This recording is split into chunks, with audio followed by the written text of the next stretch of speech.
palmas.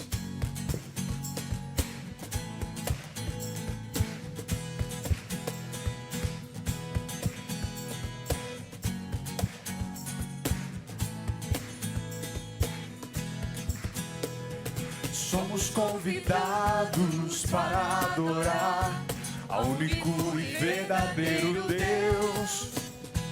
Como Pai gracioso veio nos amar, preocupado com os que são seus. Viu nossa miséria, nossa condição, sem uma esperança, sem uma razão. Com a sua graça, com o seu perdão, deu-nos vida nova em Jesus. Ele é o Filho amado, prazer do nosso Pai. Tem em suas mãos o poder de nos guiar.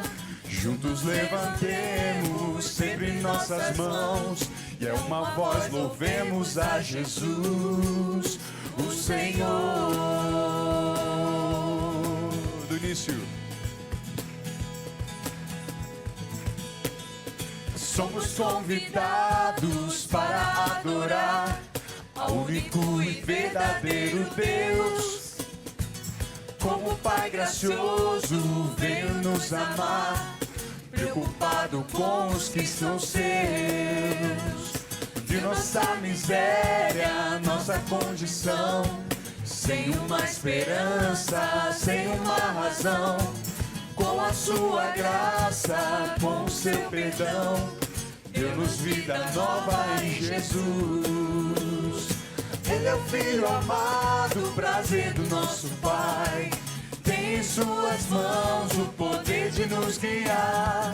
Juntos levantemos sempre nossas mãos, e é uma voz, louvemos a Jesus, o Senhor. Senhor da glória, Senhor da história, Rei de vitória. Mais uma vez. Senhor da glória, Senhor da história, Rei de vitória.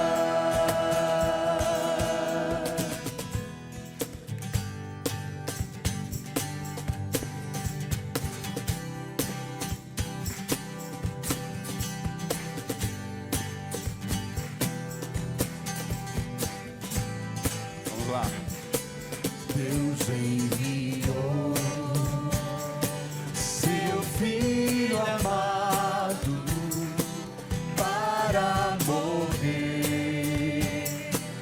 em meu lugar. Na cruz sofreu por meus pecados, mas ressurgiu e vivo com o Pai está. Porque Ele vive, posso crer no amanhã.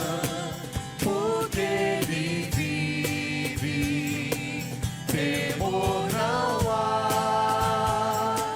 Mas eu bem sei, eu sei que a minha vida está nas mãos do meu Jesus, que vivo está. E quando enfim chegar a hora em que a morte enfrentarei, sem medo então terei vitória. Verei na glória o meu Jesus, que vivo está. Porque Ele vive, posso crer no amanhã. Porque Ele vive, temor não há. Mas eu bem sei, eu sei que a minha vida está nas mãos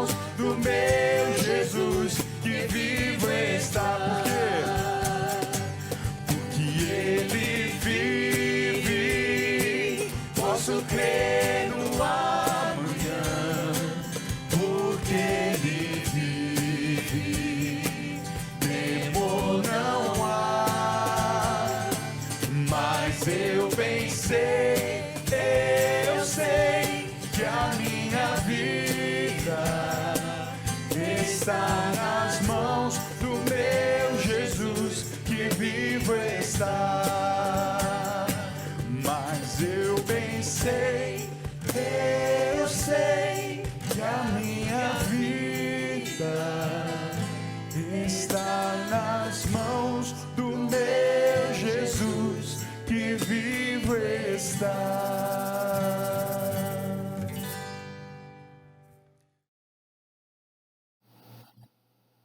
Olá, queridos, uma boa noite. Mais uma vez, pela graça de Deus, a gente se reúne aqui para mais um devocional de quarta-feira. Então, hoje a gente vai dar continuidade ao estudo do livro do Jerry Bridges, Exercita-te na Piedade, agora no capítulo 15. Mas antes de falar um pouco do capítulo 15, queria relembrar o que a gente está vendo nesse livro. A última vez que a gente se encontrou aqui foi no capítulo 3 ainda, a gente falando sobre justamente o versículo que trata o título do livro, que é Exercita-te na Piedade. Mas eu acho válido relembrar um pouco do que é isso, o que ele quer dizer com exercitar-se na piedade, o que quer dizer piedade.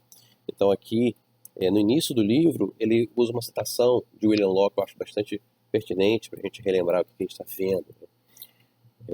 Diz assim: portanto, piedoso é o homem que já não vive para a sua própria vontade ou para o caminho e espírito do mundo, mas para a exclusiva vontade de Deus, que considera Deus em tudo, que serve a Deus em tudo, que faz todas as coisas de sua vida comum partes da devoção ou da piedade.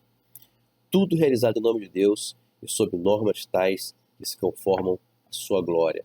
Esse é o homem piedoso. E aí, na entrada do capítulo 2, ele define, que o exercício da piedade. Diz assim, que o exercício da piedade é, antes de tudo, o cultivo de uma relação com Deus, e desta relação o cultivo de uma vida que agrada a Deus. E aí ele define aqui o que é piedade, por que é importante se exercitar nisso. Então a gente falou outras vezes já sobre isso. A vida cristã não é um conjunto de regras, de moralidades, não são, a gente vai ler sobre frutos do Espírito, né, hoje, mas não são coisas que a gente faz de maneira, vamos dizer assim, com a força do nosso braço. Não somos autônomos nesse processo. Preciso que Deus produza em nós esse fruto que é do Espírito, não é nosso, né? As obras da carne, elas são manifestas, elas são, de certa forma, naturais da nossa natureza, por conta da natureza pecaminosa. Mas o fruto do Espírito, ele precisa ser produzido pelo Espírito. Então é algo que Deus faz em nós. Mas a Bíblia exorta também que devemos nos exercitar nisso.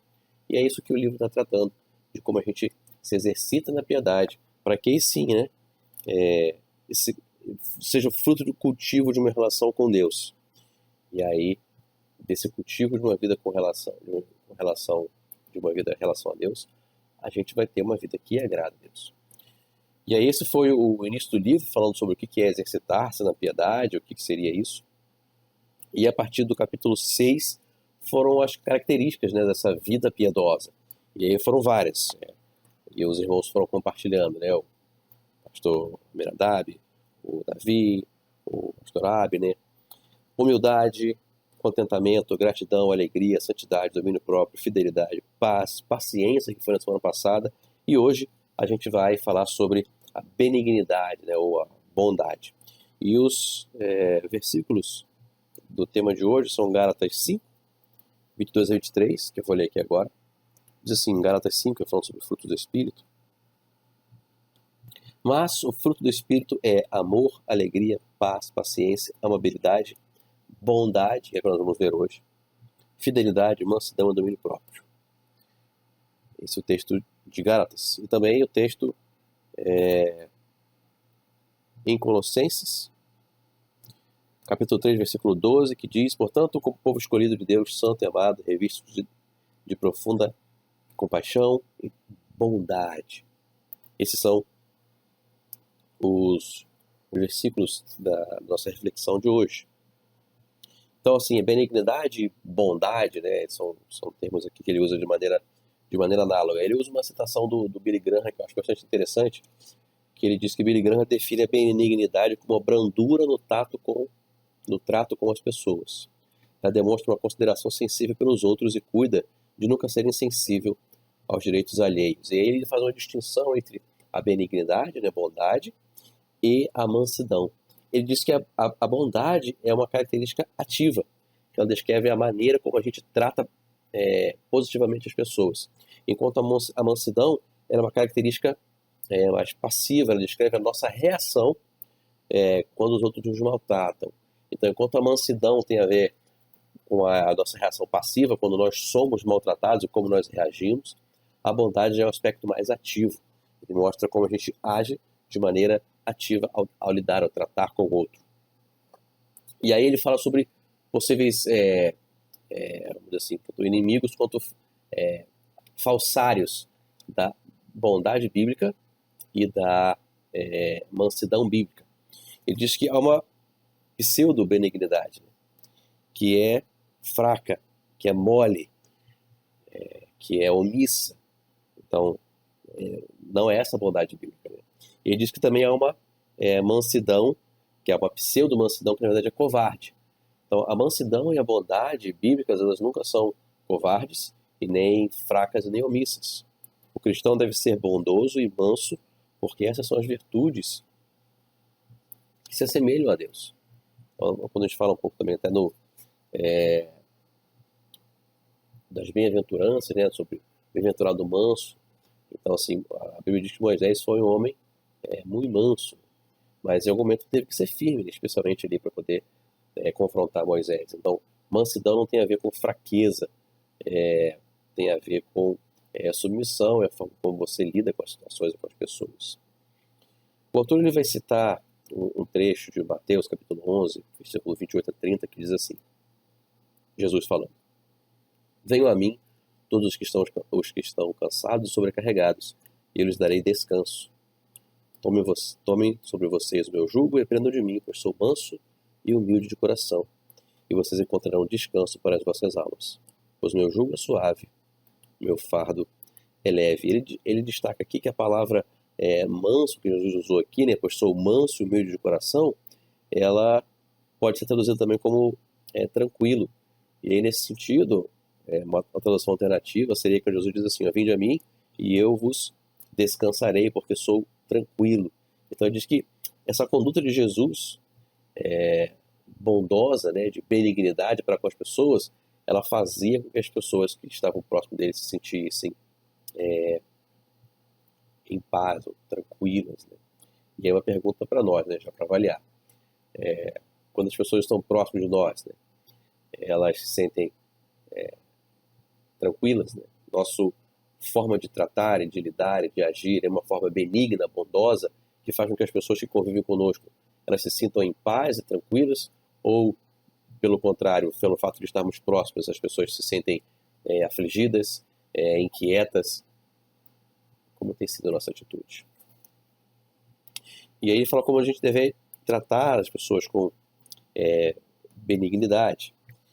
E aí ele destaca alguns pontos. Né? Um deles é que a benignidade fará com que evitemos uma forma dura, uma forma ríspida, uma forma grossa de lidar, de falar com as pessoas. A gente vai tentar sempre responder ou lidar com as pessoas com amabilidade, com respeito, com sensibilidade. E diz que o cristão benigno ele não se sente com a liberdade de dizer o que pensa e deixar que as farpas caiam onde for cair. Já viu alguém assim? Não, eu sou sincero e eu falo mesmo. Melhor falar pela frente do que falar pelas costas. E algumas pessoas usam isso como desculpa para tratar as pessoas com grosseria, de maneira rude. Não é essa a característica da pessoa benigna. Ela se preocupa com a forma que as pessoas vão receber aquilo que a gente fala. Veja, não é uma preocupação com a autoimagem, tá? Mas é uma preocupação com o outro, de não ferir o outro. E se for, né, para te falar, né, alguma coisa que de fato vá ferir, né, ou confrontar com a verdade, a gente vai fazer de tal forma que não seja rude, que não seja grossa, até porque própria palavra diz, né, que a gente precisa falar a verdade em amor. Quando a gente fala a verdade pecando o amor, a gente falhou com o exercício de exortar com a verdade. O cristão benigno também, né, ele não vai se sentir ameaçado pela posição, nem vai ficar assim ressentido quando as pessoas se opõem a ele. Então, uma pessoa bondosa, uma pessoa benigna, ela não está preocupada com o louvor, ela age de maneira bondosa e de maneira justa, ela não está preocupando se isso vai agradar ou desagradar, ela faz aquilo que ela precisa fazer, porque esse é fruto do Espírito. E também o cristão bondoso, benigno, ele não vai fazer pouco caso do irmão que caiu em algum pecado. O cristão bondoso é que ele sabe de onde veio, e aí ele não vai tratar o outro irmão que de repente caiu, que falhou, com malignidade ou com arrogância, porque ele sabe que também é pecador, né? Então esse aspecto da bondade ele é importante. Ele destaca o fato de que a pessoa religiosa, né, destaca aqui que os fariseus, eles estão sempre preocupados com o que é lícito segundo a lei. A lei faz isso, a lei diz isso, a lei diz aquilo outro. Enquanto que a pessoa bondosa, a pessoa benigna, ela não está preocupada tanto com a rigidez da lei. Ela se preocupa, isso é razoável, conforme a característica, né, o Espírito de Cristo. Isso é amável, isso é razoável. Então, qual é a coisa certa a fazer em determinada situação? Né? Essa maneira de pensar não deve, porém, ser confundida com filosofia humanista. Se você acha que é certo, faz o que te acha certo. Não. A consideração pelo outro, ela concentra-se na pessoa e indaga o que é melhor para ela. Então, assim que a pessoa é bondosa, benigna, ela vai agir. Então, ele conclui, assim, qual que vamos dizer assim, como a gente pode buscar um espírito bondoso ou benigno. E ele diz o seguinte, a gente tem que ser ao mesmo tempo durão e manso.